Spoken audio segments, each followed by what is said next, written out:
മീമി. ഹോ, ഇപ്പോഴത്തെ കവർ വാലിനകത്തൊക്കെ എന്തൊക്കെ ആരായി ചേർക്കുന്നത്. നാടൻ പട്ട തോറ്റുപോകും. ഹോ, 290 അടിച്ചു കഴിഞ്ഞാൽ പിന്നെ തല പൊക്കി നേരെ നടക്കാൻ പറ്റത്തില്ല. എവിടെയെങ്കിലും പിറന്നു പോകും. അതിൻ്റെ കൂട്ടത്തിലാണെങ്കിൽ ഒടുക്കത്തെ ചൂടും. ഹോ, എന്തൊക്കെ അവസ്ഥയാ. ഇങ്ങനെ പോയാൽ ഈ നാട്ടിൽ എങ്ങനെ ജീവിച്ചു? മീമിക്കൊക്കെ ആണെങ്കിൽ എന്നാ വിലയാ. ഇതെല്ലാം ഓർത്തിട്ട് ഈ പണ്ടാര ക്ഷീണം. ഇതെല്ലാം ഓർത്തിട്ടൊരു മനസമാധാനവും ഇല്ല. ഇതൊക്കെ ഓർക്കുമ്പം പിന്നെയും കിടന്നുറങ്ങാൻ തോന്നും. ആരോടി നിർത്തിയാൽ കൊള്ളാമെന്നുണ്ട്. പക്ഷെ കൊതി കാരണം സമ്മതിക്കുന്നില്ല. വിഡ്രോവൽ സിൻഡ്രോം വരും. കവറ് പാലിനോട് അഡിക്ഷനായി. ഇത് അവനോടൊട്ട് സ്നേഹം ഉണ്ടായിട്ടൊന്നുമല്ല.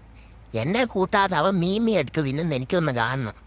സംശയരോഗമുള്ള ഒരു പൂച്ചാണ്ടിയുടെ സ്നേഹത്തിന്റെ കരുതൽ. ഈ പൂച്ചാണ്ടി ഉറങ്ങാനായിട്ട് പൂജാമുറി തിരഞ്ഞെടുത്തതിൽ ഒരു പ്രധാന കാരണമുണ്ട്. ഇവിടെ ശാന്തിയും സമാധാനവും നിറഞ്ഞ അന്തരീക്ഷമുണ്ട്. ഇവിടെ കിടന്നുറങ്ങിയാൽ നമുക്കൊരു പോസിറ്റീവ് എനർജി കിട്ടും.